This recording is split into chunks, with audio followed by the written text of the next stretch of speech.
Part of what's wrong in the coaching industry, really one of the things that's holding coaches back.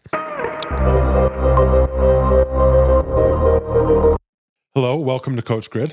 My name is Joe Spearden. I am joined by Kirsten Davis. Hello, Kirsten. Hello. Today, we're going to talk about what it is to be a coach. And the reason this came up was one of the men that I'm working with. He was telling a story, and he, in talking to his wife, said, my mentorship rather than my coach or my coaching program.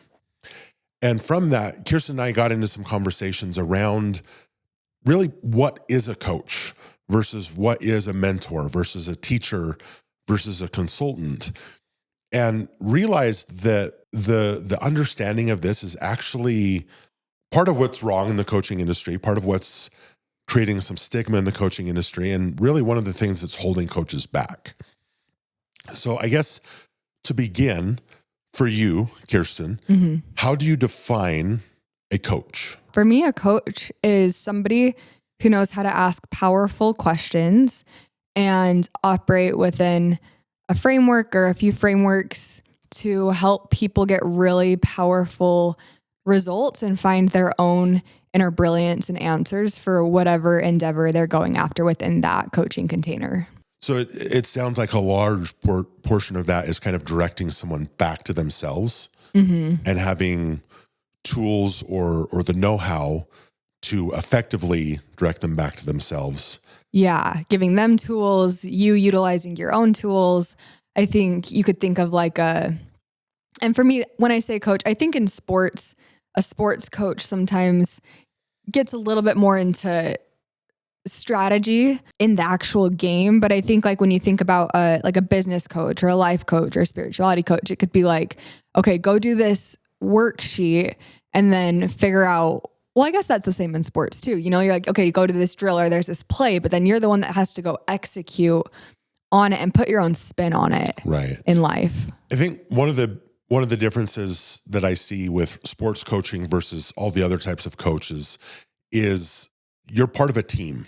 Mm-hmm. Even if you're the only player, your coach is part of your team.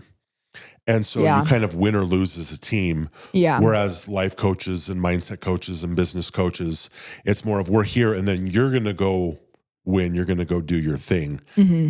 And that can be kind of a delineation between those types of coaches. Right.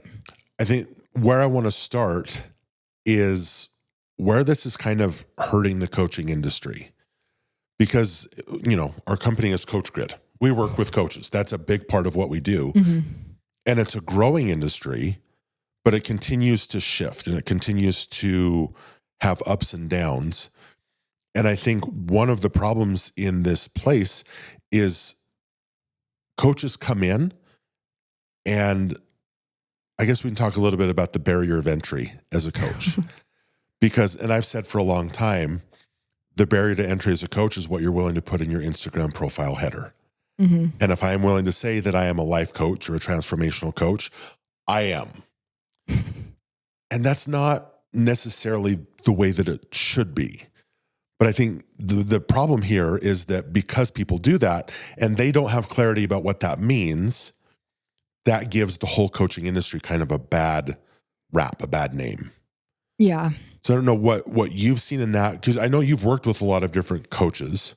Mm-hmm. Do they all call themselves coaches, or what's been your experience where maybe somebody said they were one thing and you found out that they were something different than what you expected? Or have you had that personally happen for you? I think what you're speaking to, there's a few things here. So there's the barrier to entry and people calling themselves a coach. And then there's a lot of things that happen after that when that person gets in a room with a client.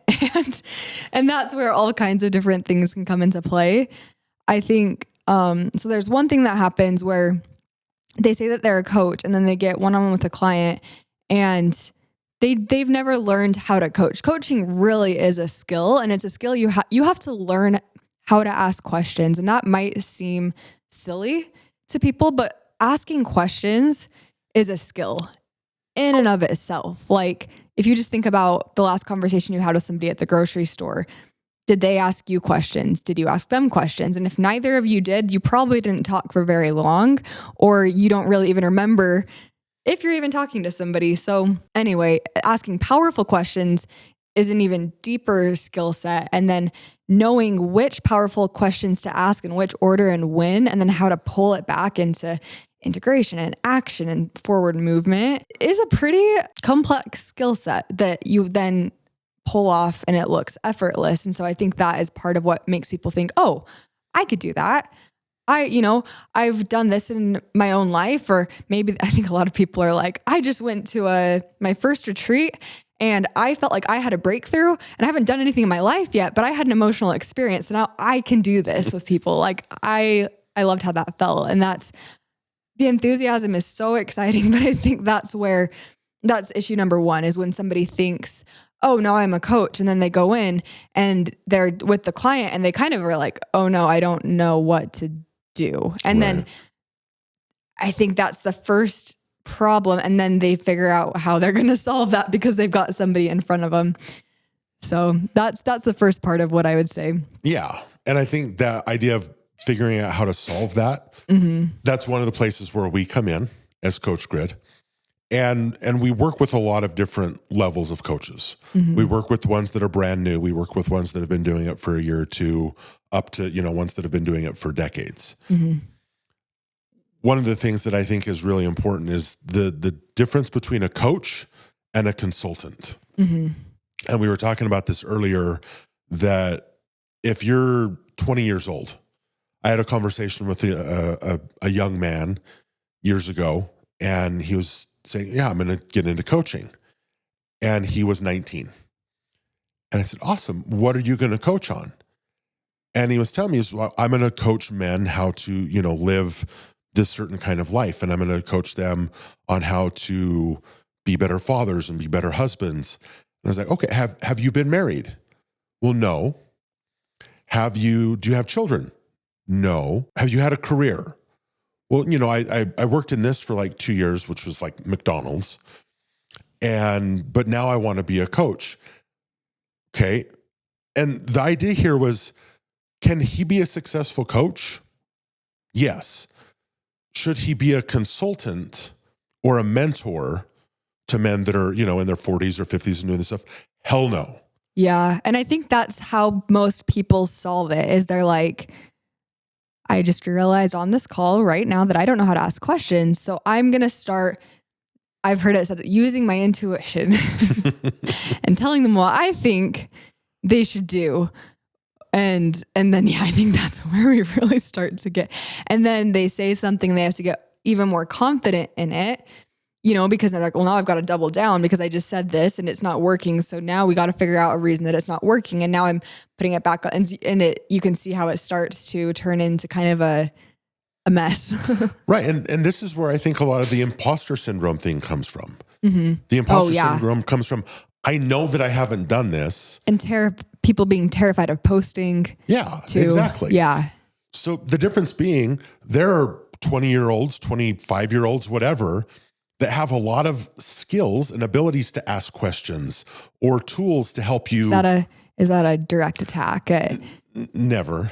Whenever you say 20, you're like, yeah, 20, I'm 29, right? Which is better than, like every year I'm like, okay, another year out of the zone of. Well, you're 29 and you're more petite and you're a woman. And so all of those, honestly, these have been things that have been like obstacles for you, for people to take you seriously. Yeah. I just always think it's funny that all of your examples, I'm like, excuse me, what are you trying to say? And I mean, this is an important point because you're a phenomenal coach. Yeah.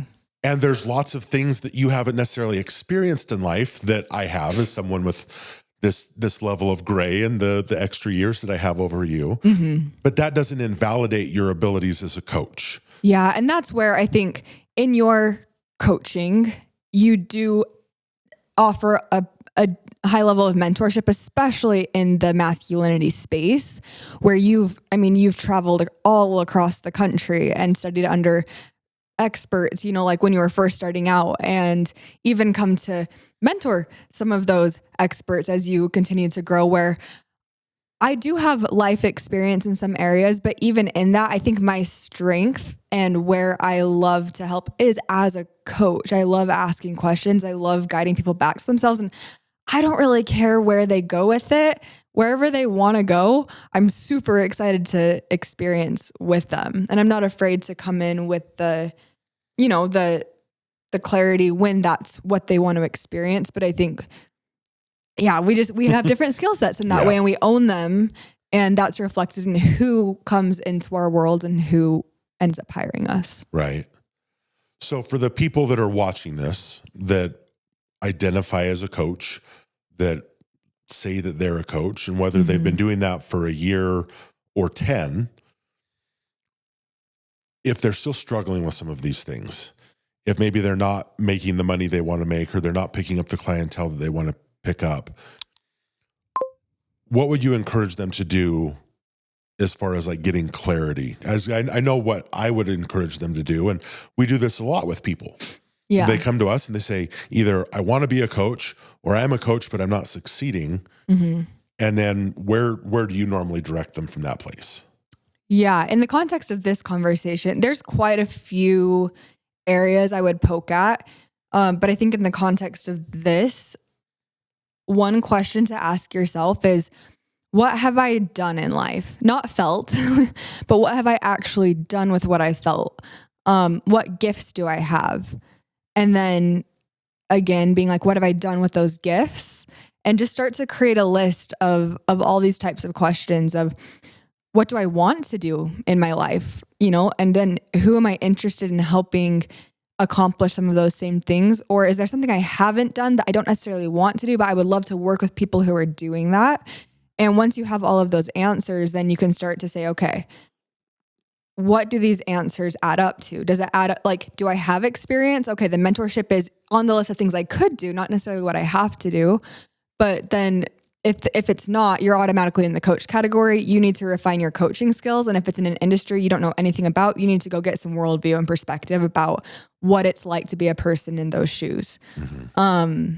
If you're like, okay, I actually do want to teach people to do something I've done, that's information too. Now it's, okay, how do I do that in an empowering way where I'm still teaching them how to do what they want to do, with me mirroring my path to them rather than just having them recreate exactly what I've done.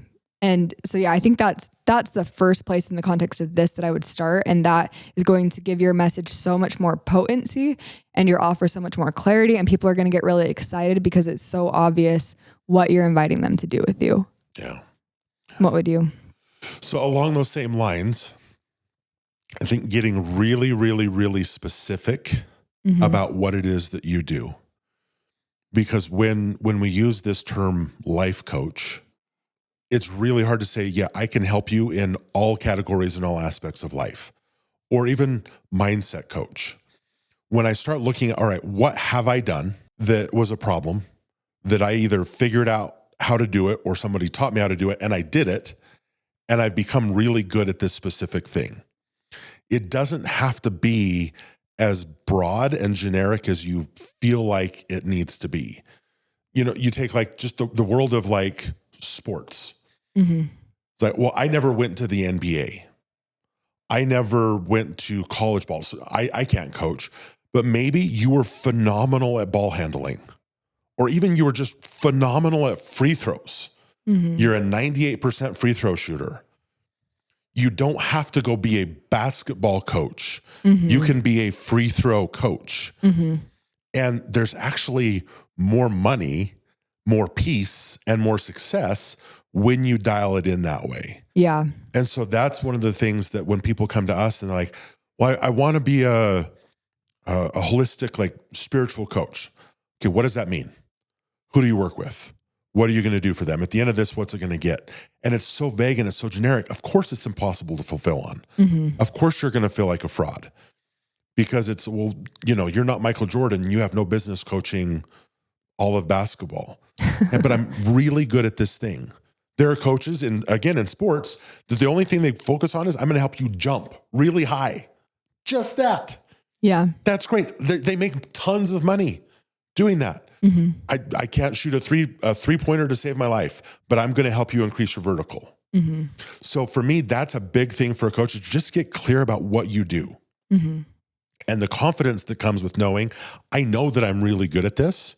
I do have experience in it, and I know the way that I can help other people do it. Game changer. Yeah. Game changer. I love that. So we'll talk more about this subject and kind of the differences. But again, if you're watching this and you felt some of these things, the imposter syndrome, the lack of clarity, whatever it is, go follow us on Instagram at Coach Grid, or you can go to coachgrid.com and find us there. Let us help you refine your offering and go be really, really successful at it.